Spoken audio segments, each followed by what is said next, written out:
Software signing and models in automotive. Presentation 3 is on software signing and software signing models. Sections 1 to 8 are about the basics of software signing, how a digital signature is created and applied, and how it is verified.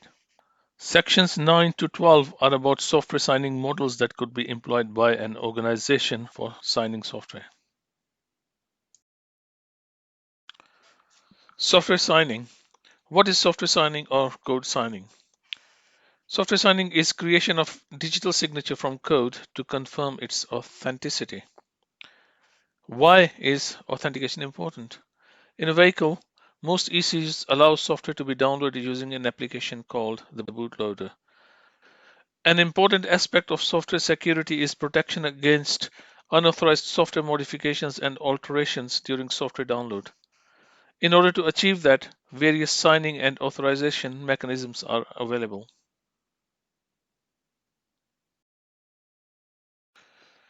A software signing scheme typically consists of two algorithms, a signing algorithm or signature creation, and a signature verifying algorithm or authentication. Both algorithms employ the use of cryptographic keys, hash function, encryption-decryption functions to validate authenticity and integrity. Software signing does not prevent unauthorized modifications of source code. Rather, it confirms whether the code has been tampered with or got corrupted in transit.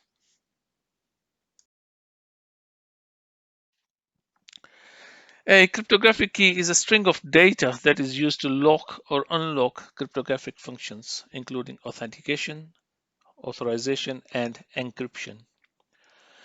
Cryptographic keys are grouped into cryptographic key types according to the functions they perform. Cryptographic keys are a vital part of any security system. They do everything from data encryption and decryption to user authentication. The compromise of any cryptographic key could lead to the collapse of an organization's entire security infrastructure. Proper management of keys and their related components can ensure the safety of confidential information. Keys stored in ROM is a poor form of protection. Keys are usually stored in HSM, Hardware Security Module. HSMs are specialized security devices with the sole objective to hide and protect cryptographic keys. They have restricted network access. HSMs are also tamper-resistant and tamper-evident devices. A hash function takes a plain text input of any size and returns an alphanumeric text of fixed length. The output is known as the digest or hash. The length of the number depends on the hash algorithm.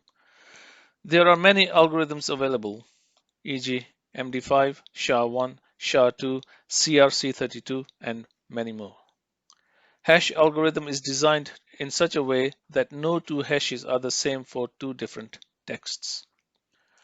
A hash is a one-way function only. It is not possible to go back from the digest to the original plain text. Practical applications include message integrity checks, digital signatures, authentication, and various information security applications. Here are two tables showing digest lengths and digests obtained when hash functions are applied to the two texts. The text in the first table is a pint of beer, please, and the text in the second table is 1 pint of beer, please. You can see how the digests differ for each algorithm when just one character is changed in the text, that is, when A is changed to 1.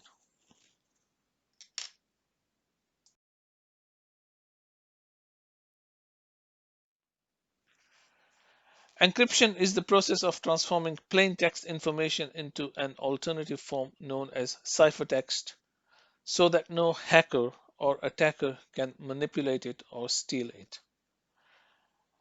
Encryption serves the purpose of confidentiality. The encryption of data is executed through cryptographic keys. The information is encrypted before it is sent and decrypted by the receiver. Based on the nature of the keys, encryption can be classified into two main categories: symmetric encryption and asymmetric encryption. With symmetric encryption, the data is encrypted and decrypted using a single cryptographic key. It means that the key that is used for encryption can be used for decryption as well. Asymmetric encryption involves the use of two different keys, one for encryption and one for decryption purposes. One key is known as public key and the other one is regarded as a private key. Digital signature generation is the first stage of the software signing scheme. Generating digital signature is a two-step process. The first step is to create a unique digest of the software code using hash function, e.g. one of the SHA algorithms. Step 2 is to encrypt the digest using asymmetric cipher and a private key. RSA is one of the most popular ciphers used for digest encryption. Here you can see the program code is hashed to create a digest, which is then encrypted using a private key to obtain the digital signature. Signature verification is the second stage of software signing scheme.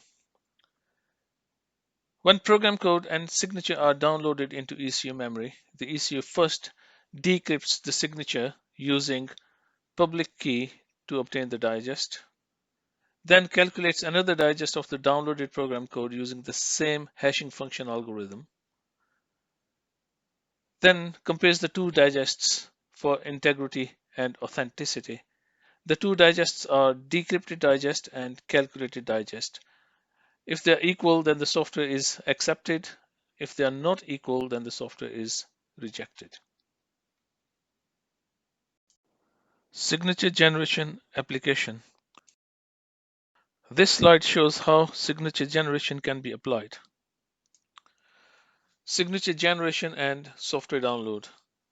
The diagram here shows all the steps involved in creating a signature of the software and using a flashing tool to download the software. First, a digest of the program code is generated using a hash function. The digest is then encrypted using a private key to create signature.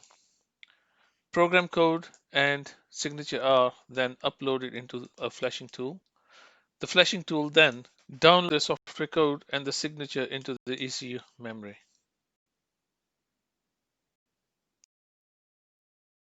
Signature verification application. The first step in authentication after software download is the signature is first decrypted using public key to obtain the digest. Another digest of the downloaded program code is created using the same hash function as used during signing. The calculated digest is compared with the decrypted digest.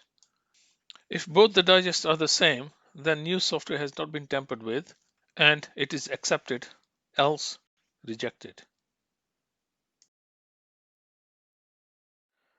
This section of the presentation is about software signing models. Three models are discussed: certificate-based software signing model, CA-generated keys-based software signing model, and supplier-generated key-based software signing model. Certificate-based software signing model is the preferred model. With this, the HSM in the ECU should be capable of storing certificates. If the HSM is not capable of storing certificates, then key-based models could be employed. The supplier can either generate the key pair on their own or obtain from a trusted certificate authority. Each key generated will be unique to an application. All models involve generating keys, creating a digest of software using algorithms MD2, MD4, SHA-1, SHA-256, and many more. Creating a signature from digest using algorithms RSA, ECDSA, EDDSA, or algorithms with padding RSA, SSA, PSS, or RSA, SSA, PKCS. And finally, verifying signature. This will involve the hash algorithm and signature algorithm used at signature generation. The ECU in all models contain an HSM to store certificate or key.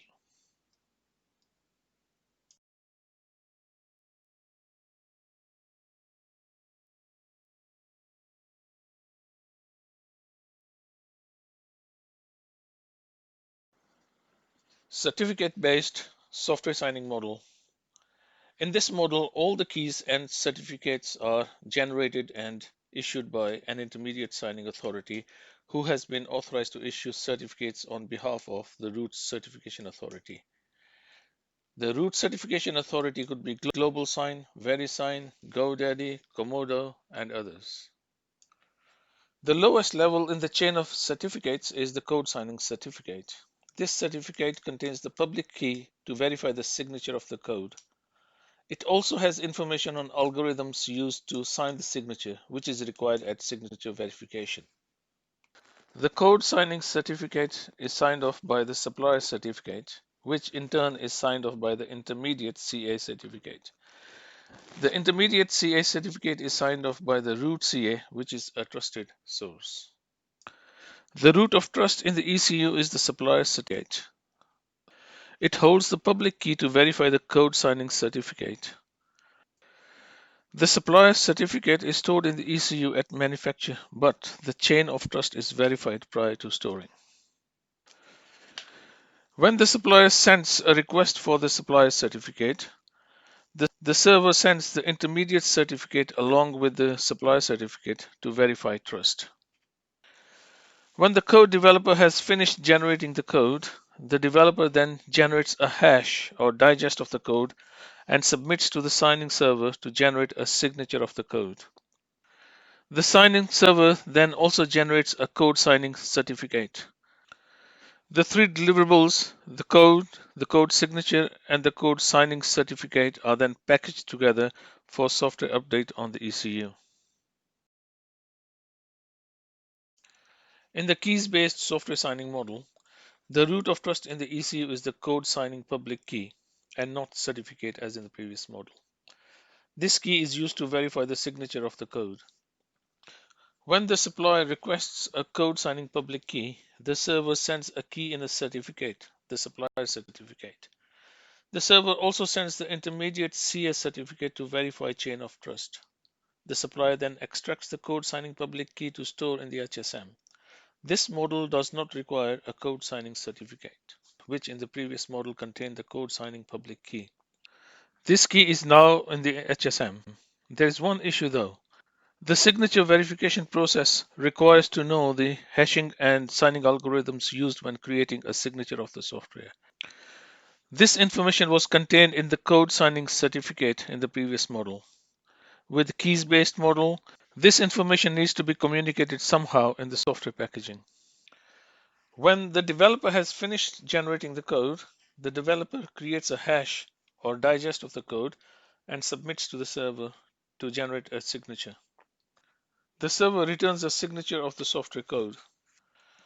With this model, the deliverables for software update are only software code and the signature.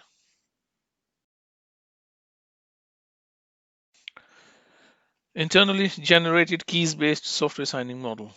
With this model, the keys are generated internally by the supplier, and the signing server is also internal.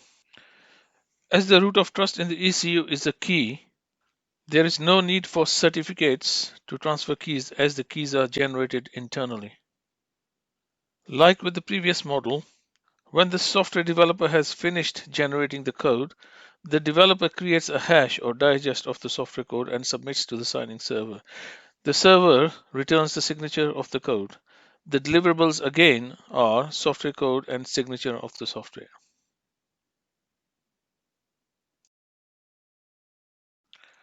This is the end of the presentation, software signing and models in automotive. If you have found this useful, please subscribe for more videos. The next video will be on threat analysis and risk assessment in automotive. Thank you for watching.